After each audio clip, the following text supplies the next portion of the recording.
With all the exploits aside from the other trials, Doomrot Grove is actually a surprisingly easy trial to beat. There are very few mechanics, you just gotta get them right, and it's pretty plain sailing.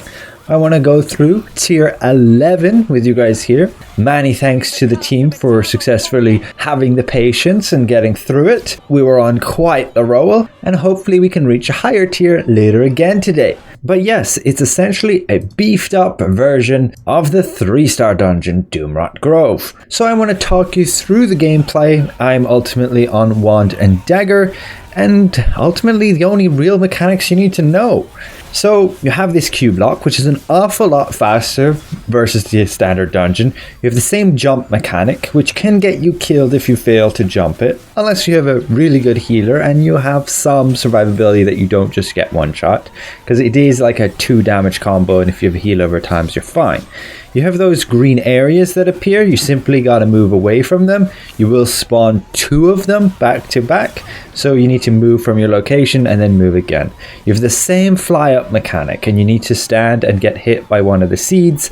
That removes the debuff from you and the poison, and then you're fine. And then you continue going back to damage. And the most important phase is when you get the seed phase. So 3 people will get seeds, 1 person the big seed, and 2 other people are free to do whatever. You can see those poison areas again can be particularly problematic if you have multiple melee damage dealers in the group. So I don't recommend more than 2. We just about manage here. So I have this red seed. I need to go to the sprinkler, and then I need to go in position. And you need to make a triangle to create a safe space for your teammates. Like this, the 3 that are surviving need to not get hit. You in the wall, you're fine. But yeah, that can be quite the challenge to begin with, especially with a random group. Ultimately, we create 3 pins, as you see there, in a triangle, and you need to position yourself either facing towards the center of that triangle or facing away from the center. And that way the walls should form correctly. And yes, it's about spotting that sprinkler ASAP, because the people who have the little red seed need to water that seed so it grows and then can create the wall. If you don't do that, you're screwed. On Wand and Dagger here, quite a bit of fun, but a bit of challenge to it as well. The other melee damage dealer Aragon playing Spear Dagger, and we both use Frenzied Sword Dance, which is kind of a bit risky.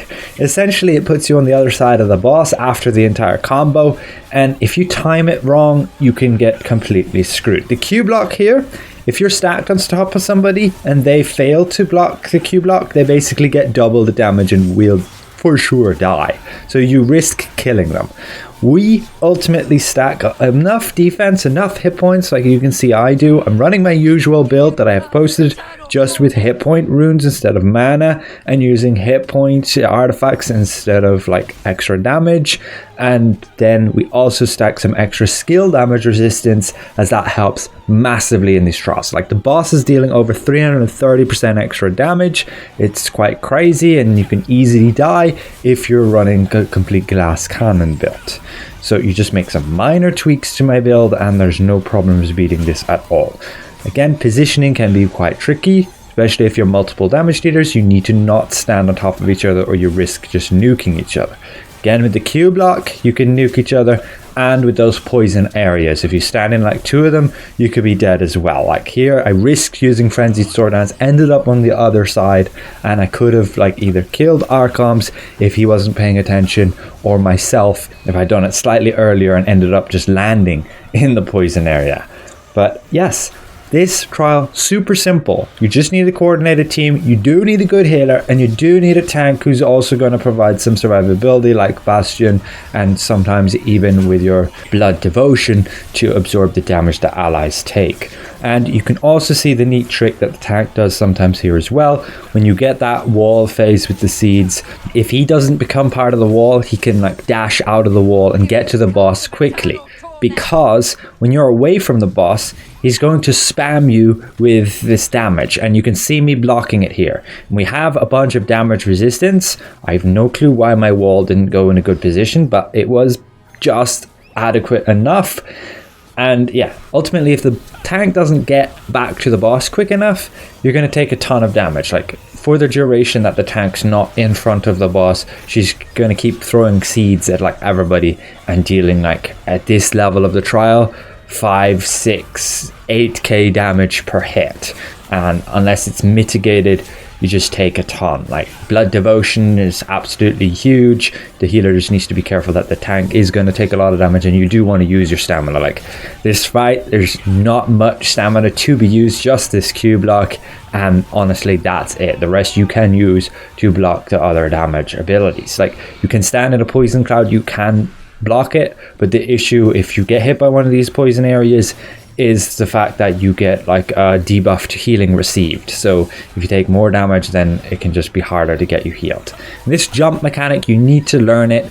It can one-shot you, especially if we push higher or if you have less defensive stats.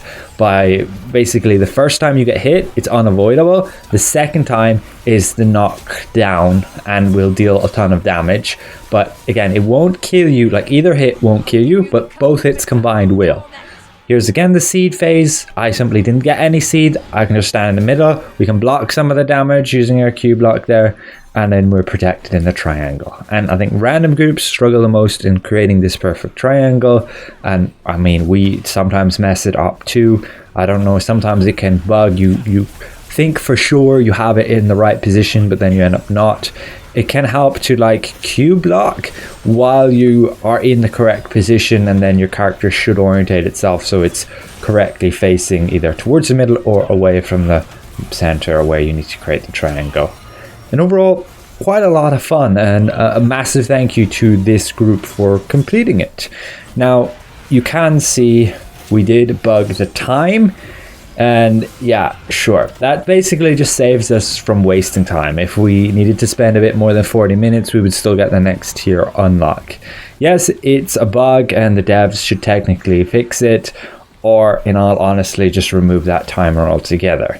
If you successfully beat it, even though it takes you 3 hours, honestly, you should be rewarded with the next tier unlock rather than have to go through all that pain again. But that's just my take on it, and sure, it is bug abusing using that timer feature, but one of us then needs to die before the end, and it so happens to be me this time around. It can be so easy to screw up with Frenzied Sword Dance, because you can see I have personally pinned those freaking flowers, or those plants, because they will spike you and deal a ton of damage, around the boss. You can see those yellow pins, because if we accidentally stand in them, we'll get killed. So if I Frenzied Sword Dance and it puts me in the plant, I'm dead. Exactly like that. That was just misplacement with that ability.